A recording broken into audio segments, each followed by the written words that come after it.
কয়দিন ধরে এক নাগাড়ে এইভাবেই বৃষ্টি হচ্ছে। এদিকে ঘরে দুটো চালও নেই যে সেদ্ধ করে খাবো। এমন ভাবে চলতে থাকলে তো বন্যা হয়ে যাবে। কি হয়েছে ঋতু? কি এত বিড়বিড় করছো? যেভাবে বৃষ্টি শুরু হয়েছে এমন হলে তুমি মাছ ধরতে বেরোবে কি করে গো? আর মাছ না ধরা হলে সংসার চলবে কি করে? ঘরে যে কিচ্ছুটি নেই। আরে আমিও তো সেটাই ভাবছি ঋতু। এভাবে বর্ষা বাদলা চলতে থাকলে তো না খেয়ে মরতে হবে আমাদের সবাইকে। কাল বিল থেকে দুটো কলমি লতা তুলে এনেছিলাম। কাল কিছুটা রান্না করেছি আর আজকের জন্য রেখেছি। কিন্তু ঘরে যে কোনো চাল নেই, রান্না কি করব? আশেপাশে দুই এক বাড়িতে গিয়ে একটু খোঁজ নিয়ে দেখো। আজকে আকাশটা মেঘলা হয়ে আছে, কিন্তু বৃষ্টি শুরু হয়নি এখনো। এর মধ্যে নদীতে গিয়ে জাল ফেলে দেখি মাছ পাওয়া যায় কিনা। আশেপাশে আর কার বাড়িতে যাব? সবারই তো একই অবস্থা। বৃষ্টির চোটে কেউই তো এই কয়দিন ঘর থেকে বের হতে পারে। তাহলে তুমি দুটো গমের আটার রুটি বানাও। আজকের রাতটা না হয় আমরা আটার রুটি আর কলমি ডাঁটা সেদ্ধ খেয়েই থাকবো, কেমন? সে না হয় করলাম, কিন্তু যেভাবে বৃষ্টি শুরু হয়েছে, বানের জল ভেসে আসা শুরু হলে তো বন্যা হয়ে যাবে গো। তখনকার জন্য ঘরে তো কিছু শুকনো খাবার মজুদ রাখতে হবে। আমাকে আমার জালটা এনে দাও তো দেখি। আকাশ ভালো থাকতে থাকতে মাছ ধরার জন্য বেরিয়ে পড়ি। ঘরে শুকনো মুড়ি আছে, দুটো চিবিয়ে খাও, না হয় পরে আবার খিদে লাগবে। না না না না, এখন আর কিচ্ছু খাবো না। দেখি কয়টা মাছ পেলে বাজারে নিয়ে বিক্রি করব। ওই টাকায় চাল আর কিছু সবজি নিয়ে আসা যাবে কিনা দেখি। রান্নাঘরে দেখো, একটা ব্যাগের ভেতরে জাল রাখা আছে। সেখান থেকে জাল আর মাছ রাখার পাত্রটা নিয়ে যাও। ঠিক আছে, আমি তবে বের হলাম। সাবধানে যেও। হায় হায় রে, কি হলো আমার? জমিতে যে জল জমতে শুরু করেছে। কিছুদিন হলো কেবল ধান তুলেছি, এখন জল জমলে যে আর গাছগুলো বাঁচবে না, সব জলের নিচে পচবে। আর নিলয়, কি রে, কি হইছে তোর? এমনি কইরা হাজারি করতাছত কেন? আরে দেখুন না দাদা, এই কদিনের বৃষ্টিতে আমার জমিতে জল জমেছে। আজকেও তো আকাশ মেঘলা হয়ে আছে, যে কোনো সময় বৃষ্টি নামবে। এভাবে চলতে থাকলে তো জমি জলের নিচে তলিয়ে যাবে। আমিও তো আমার জমি খানাতেই খাইলাম, আমার জমিতেও তো জল জমছে। বুঝবার পারতাছি না রে, কি করবো। এমনিতেই বৃষ্টির জন্য মানুষের আয় রোজগারের পথ বন্ধ হয়ে আছে, তার উপর আমাদের চাষিদের যদি এই অবস্থা হয়, তাহলে মানুষ খাবে কি আর বাঁচবে কি করে? এখন থেকে আমাদের আগাম প্রস্তুতি নিয়ে রাখতে হবে রে, না হলে পরে আমাদের বিপদে পড়তে হবে। আমরা গরিব চাষাভুষা মানুষ, আমাদের নিজেদের জমানো তো তেমন টাকা পয়সা থাকে না। যা থাকে জমির কাজেই লাগিয়ে দিই এই ফসলের আশায়। তা ঠিকই কথা কইছো তুমি। আমরা তো ফসলের আশায় কত কি বিসর্জন দিয়া ফালাই, আর শেষকালে যদি ফসলের এই হাল হয়, তাইলে তো এই চাষবাস করার ইচ্ছাটাই মইরা যায়। এক কাজ করলে কেমন হয় দাদা? কি কাজ করবার চাও? আমরা যদি সেচে জমির জল সব বাইরে ফেলে দেই, তাহলে কেমন হয় বলো তো? তুমি খেপছো নাকি? এত জল কি সেই যে শেষ করান সম্ভব নাকি? কি করব বলো, জমির এমন হাল দেখে মাথায় যা আসছে তাই বলে ফেলছি। বিপদের সময় এমন অস্বাভাবিক চিন্তা মাথায় আসে, কিন্তু তাই বইলা তো আর বোকার মতো সেটা করতে গেলে হইব না নাকি? তাহলে এখন কি করব দাদা? একটু সুযোগ পেলেই হলো, এই মেয়ে কাদামাটি নিয়ে খেলতে বসে যাবে। জামা কাপড় ময়লা হলে আজ তোর কপালে দুঃখ আছে পুষ্পিতা, এই আমি বলে দিলাম। আমার একটু খেলাধুলো তোমার সহ্য কেন হয় না বলো তো মা? তোর খেলাধুলো আমার সহ্য হবে কি করে? খেলতে গেলেই তো জামা কাপড়ে কাদামাটি মাখিয়ে আসিস। এই বৃষ্টি বাদলার দিনে আমি জামা কাপড় শুকাতে দেব কোথায়? পরপর এতদিন বৃষ্টিতে আমি দণ্ড বাইরে বেরোতে পারিনি, আর কতক্ষণ আমাকে ঘরবন্দি হয়ে থাকতে বলছো তুমি? এই মেয়ের চোপা দিন দিন বেড়েই চলেছে। দিন দিন বড় হচ্ছিস আর আদব কায়দা সব ভুলতে বসেছিস দেখছি। মা, ও মা, আমার না খুব খিদে পেয়েছে, আমাকে কিছু খেতে দাও না মা। একটু আগেই না গুড়মুড়ি খেয়ে খেলতে বসলি, এখনই তোর খিদে পেয়ে গেল? অভাবে স্বভাব নষ্ট কথাটা তো সত্যিই দেখছি। পেটের খিদে কি আর অভাব মানে বলো? আমার না একটু বাদে বাদে খিদে পায় মা। গুড়মুড়ি যা ছিল সব তো খেয়ে সাবার করেছিস একাই। এখন তোকে আর কি খেতে দিই বলতো? ঘরে কিচ্ছুটি রাখার উপায় নেই তোর জন্য। খাবার দেখলেই কখন খেয়ে শেষ করবি সেই চিন্তা তোর। এখন আমার খুব খিদে পেয়েছে, আমায় কি খেতে দেবে দাও?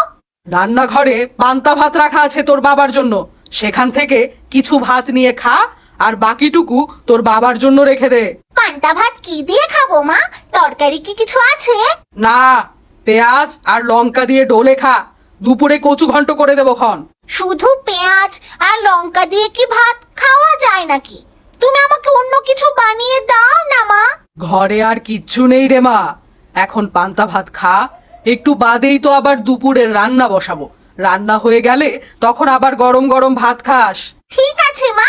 তুই রান্নাঘরে গিয়ে নিজে নিয়ে খা না, আমি দেখি কচুগুলো কেটে ফেলি। আর সাবধানে যাস, উঠোনে আবার পা পিছলে পড়লে কিন্তু ব্যথা পাবি।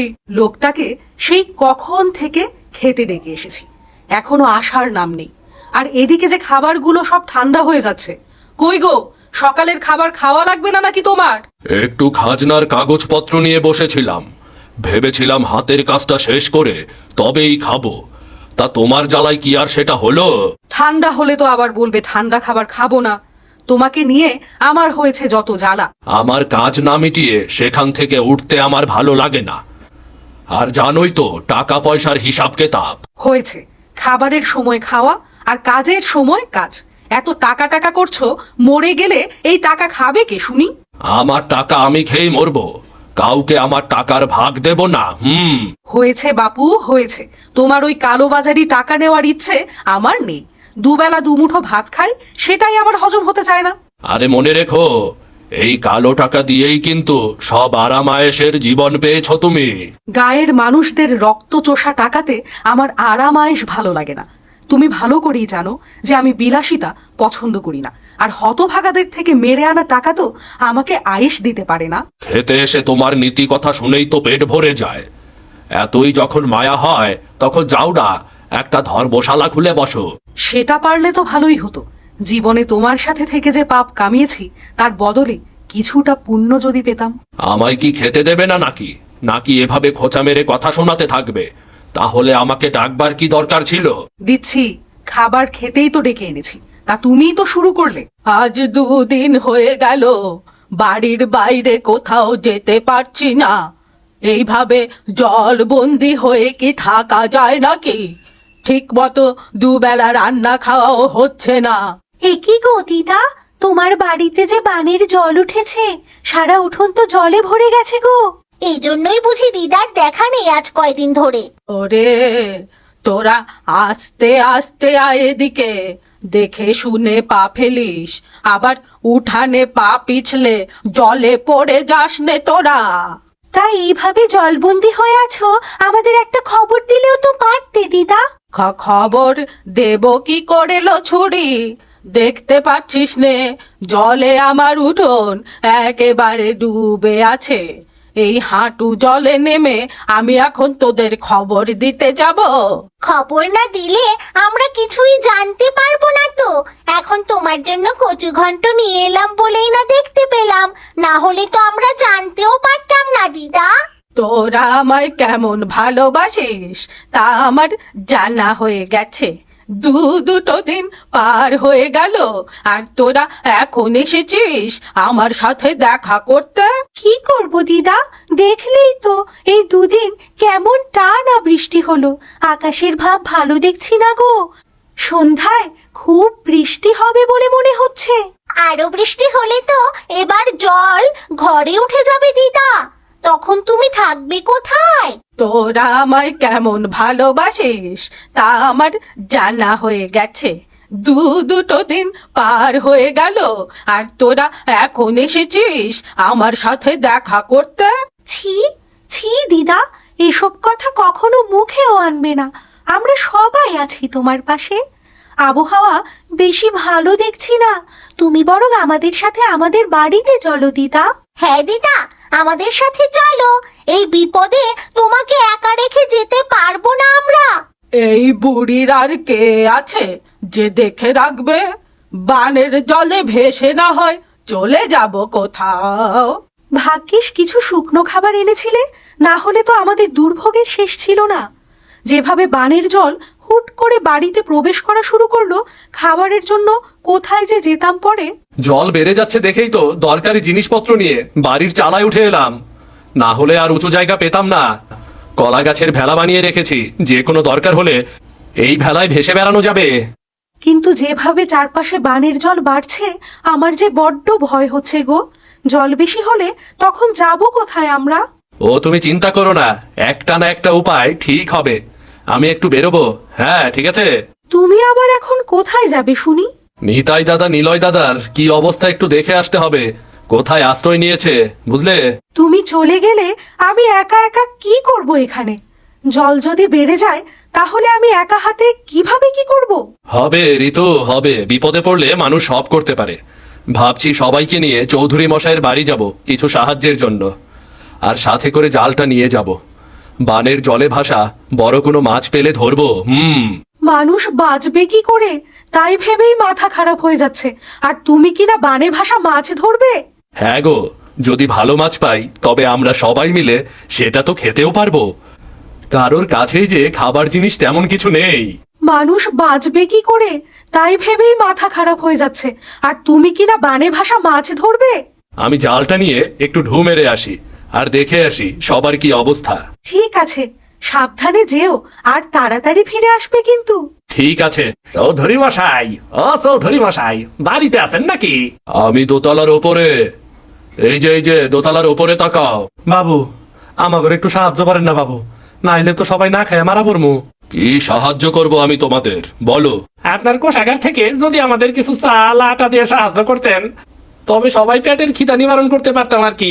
আমার কোষাগারে যা খাদ্যশস্য জমানো আছে সেগুলো তো আমার ব্যবহারের জন্য জমানো আছে, সেখান থেকে তোমায় দিলে আমি চলবো কি করে? কিন্তু আমরা তো সবাই খুব দুর্দশার মধ্যে দিয়ে যাইতাছি বাবু। আমার ঘরে চাল নাই, তরকারি নাই, শুকনা মুড়ি চিবাইয়া দিন কাটাইতাছি। ওই ঢের ভালো তোমাদের জন্য, আমি সেভাবে কিছু দিতে পারবো না তোমাদের। নিজেরটা নিজেরাই জোগাড় করে নাও, যাও যাও। ঠিক আছে বাবু, আমরা তাহলে আসি এখন। ও মা, মা দেখো, ওই দেখো কত বড় একটা মাছ দেখা যাচ্ছে বানের জলে। আরে তাই তো রে, এমন বড় মাছ তো আমি আগে কখনো দেখিনি। এটা কি মাছ গো দিদা? দেখতে তো মনে হচ্ছে বিশাল একটা সোনালী কাতলা মাছ হবে এটা।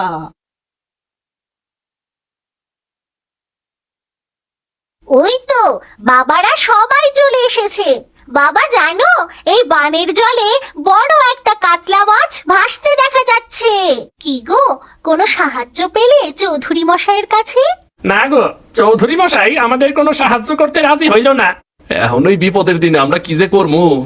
ঘরে যা ছিল সব তো প্রায় ফুরাবার পথে। এইগুলো ফুরিয়ে গেলে খাবো কি আমরা তখন? তোরা মাছ ধরা শুরু কর। বড় কাতলা মাছ দেখা যাচ্ছে বানের জলে, ধরতে পারলে বিক্রি করে অনেক টাকা পাওয়া যাবে। তা তুমি মন্দ বলো নাই দিদা। ওই যে বাবা দেখো, কত বড় একটা মাছ। এমন মাছ আমি জীবনেও কখনো দেখিনি। এমন বড় মাছ তো আমি আগে কখনো দেখিনি। তুই দেখবি কি কইরা? আমরাও যে এত বড় মাছ আগে কখনো দেখি নাই। এই মাছ আমাদেরকে ধরতেই হবে, যে যা পারো তাই নিয়ে চলো। আমরা মাছটা ধরবার চেষ্টা করি, আর আমার কাছে জালও আছে। তাই চলো, মাস্টার পিছু করি, চলো চলো।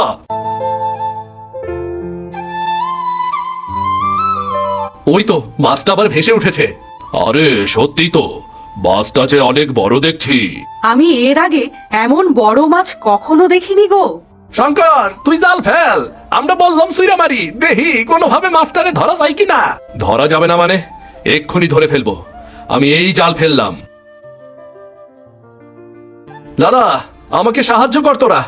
একা হাতে আমি অত বড় মাছ তুলতে পারবো না। মাছটা জালে আটকা পড়ে লাফালাফি করছে। হ হ, আমরা সাহায্য করতেছি তোরে। মাছটা তো অনেক বড় রে শঙ্কর। এটা নিয়ে শহরের মুখে হাটে বিক্রি করে আয়, অনেক দাম পাবি তাহলে। না বাবু, এ মাছ আমি বিক্রি করব না। এ মাছে সবার অধিকার আছে। চৌধুরী মশাই রেও তার ভাগেরটা আমরা এইখানেই দিয়ে দিমু। দেখলে দেখলে তো ওরা কেমন ভালো মানুষ। বানে ভেসে আসা একটা বড় কাতলা ধরে ওরা সেটা তোমাকে ভাগ দিতে চাইছে, আর তুমি কিনা ওদের একটু সাহায্যও করতে চাওনি। আমি আমার ভুল বুঝতে পেরেছি। আসলে একা একা কোনো কিছু ভোগে শান্তি নেই। কথায় আছে না, ভোগে নয় ত্যাগেই প্রকৃত সুখ। তোরা যাবার পথে আমার কোষাগার থেকে চাল ডাল যা লাগে নিয়ে যা। ঠিক আছে বাবু, আমরা তাহলে বাড়ি গিয়ে সবাইকে নিয়ে আসি। মাছটা আপনার বাড়িতে রেখে যাই, এসে না হয় রান্না বান্নার আয়োজন করা যাবে।